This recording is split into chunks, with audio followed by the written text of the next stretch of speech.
4 বছর পর মিজানুর রহমান আজহারি দেশে ফিরছেন, এই বিষয়ে কিছু বলি। অসুবিধা কিছু নাই, তিনিও দেশে ফিরছেন, আমিও যাচ্ছি ইনশাআল্লাহ, জানুয়ারি মাসে যাব। ইহুদি জাতির পতন কবে হবে এই বিষয়ে কোরআন হাদিস কি বলে দেখুন। হিটলার একটা কথা বলেছিল, হিটলার বলেছিল কিছু ইহুদি ছেড়ে রেখে গেলাম, মানুষ যাতে আমাকে মনে করে আমি কেন ইহুদিদিকে মেরেছিলাম। আজকে কিন্তু ওই মুসলমান জাতিরা বুঝতে পারছে যে ইহুদিদিকে হিটলার কেন মেরেছিল। কোরআনে আছে, মুসলমান শিক্ষিতরা শুনেন, ইহুদি আর নাসারা হচ্ছে মুসলমানদের চিরশত্রু। কোন ইহুদি যদি আপনাকে ভালোবেসে বলে আমি ইসলামকে ভালোবাসি, জানবেন মিথ্যা, কখনো নয়। পৃথিবীতে সব থেকে বড় ইসলামের আর কোরআনের রাসূলের দুশমন হচ্ছে ইহুদি। ইহুদির পতন, ইহুদিদের যে পতন, আমার ভাই ইহুদিদের যে পতন হবে সেই পতনটা এত সহজে নয়। গোটা পৃথিবী এই চিঙ্গারির মধ্যে ঢুকবে। আমি 1 মাস আগে বলেছিলাম লেবানন জড়িয়েছে, এরপরে খুব তাড়াতাড়ি পরের মাসে ইরান জড়াবে, জড়িয়ে গেছে। এরপরে দেখতে পাবেন ইরাক, সিরিয়া, এমনকি মিশর, কাতার, কুয়েত সবাই জড়াবে, এমনকি গোটা পৃথিবী এর লেপেটে আসবে। আর কিয়ামত করিবান, আমরা উলামারা অনুভব করতে পাচ্ছি যে আলামত গুলো একটা একটা করে আস্তে আস্তে প্রকাশ পেয়ে যাচ্ছে। ওই জন্য কিয়ামত খুব কাছে, সন্নিকটে। আপনি মনে করবেন না, আল্লাহর রাসূল সাল্লাল্লাহু আলাইহি সাল্লাম বলেছেন, হাদিসে আছে, অনুমান করেছেন যে অনেক মুসলমানের কাতলে আম হবে দুনিয়া কিয়ামত আসার পূর্বে। যারা হাদিস বিচারক তারা বলছে কমপক্ষে পৃথিবীতে 20 কোটি মুসলমানের হত্যা হবে, 20 কোটি মুসলমানের হত্যা হবে, হত্যা লীলা চলবে। আর এই যুদ্ধ এত তাড়াতাড়ি থামবে না। ভ্লাদিমির পুতিন এসে দাঁড়িয়েছে, আমি দোয়া করব আল্লাহ রাশিয়াকে ইরানের পাশে দাঁড় করিয়ে দাও, জোরে বলুন আমিন। যেন আমেরিকার পতন হয়, যেন ইসরায়েলের পতন হয়।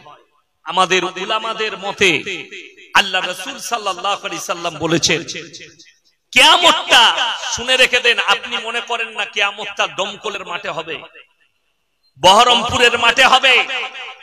গোটা পৃথিবীর মানুষকে আল্লাহ জড়ো করবেন, ওই ফিলিস্তিনের ময়দানটাই হবে কিয়ামতের ময়দান, ওই আল আকসার ময়দানটাই হবে কিয়ামতের ময়দান। গোটা পৃথিবীর মানুষকে আল্লাহ জড়ো করবেন। আমার ভাই, ইমানি তাকত দিয়ে, শক্তি দিয়ে রেডি হন, নিজেদের ইমানকে মজবুত করুন, সকলে জোরে বলুন ইনশাআল্লাহ। ইহুদিদের পতন হবে, দাজ্জাল আসা বাকি আছে হাদিস মোতাবেক। দাজ্জালের আবির্ভাব ঘটবে, পৃথিবীতে বহু মানুষের প্রাণহানি হবে দাজ্জালের হাত দ্বারা। খোরাসান থেকে রাসূলের হাদিস, এমন একটা যোদ্ধা বের হবে যে যোদ্ধাদের সামনে তারা আধুনিক অস্ত্র নিয়ে যুদ্ধ শুরু করবে, পৃথিবীর আর কোন শক্তি দাঁড়াবে না। আর তাদের নেতৃত্ব দিবেন ইমাম মেহদী। দাজ্জালের যে খতম হবে, দাজ্জালের যে রাজত্ব শেষ হবে, সেটা হবে হযরতে ঈসা মসিহর হাত দ্বারা। কিয়ামতের পূর্বে দাজ্জালের যখন অত্যাচার চলবে, আসরের নামাজে দমস্কের মসজিদে আল্লাহ ঈসা মসিহকে নামাবে।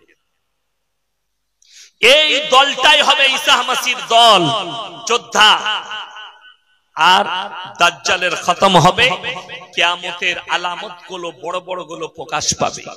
নাম্বার 1 আলামত যেটা প্রকাশ পেয়েছে, সেদিনে শুনছিলাম পৃথিবীর শ্রেষ্ঠ মুফতি তাকি উসমানী, তিনি বলেছেন কিয়ামত সে পহলে দুনিয়া में হারাম औलादों से भर जाएंगे। মানুষ পরকীয়াকে জায়েজ করে দিবে, লোকের বউকে নিয়ে পালিয়ে গিয়ে জায়েজ মনে করে ঘর করবে। এমনকি বউকে তালাক দেওয়ার পরেও মৌলবীদিকে না জানিয়ে সেই বউকে নিয়ে ঘর করবে, আর সে বাচ্চাগুলো পয়দা হবে, সেগুলোই হবে হারাম আওলাদ। আর সব থেকে বেশি আমি তালাকটা যেটা দেখতে পাচ্ছি আপনাদের মুর্শিদাবাদ জেলায়, বউয়ের সাথে ঝগড়া হলেই তালাক। এ বুকা, আমাদের মৌলবীদের বউদের সঙ্গে কথা কাটাকাটি হয় না, আমরা ফেরেশতা। কথাটা বুঝতে পেরেছেন না পারেন? এই মৌলবীদের কথা কাটাকাটি হয় না, কথা কাটাকাটি। আমার বিটিকে যখন আমার বিবি চিল্লায়,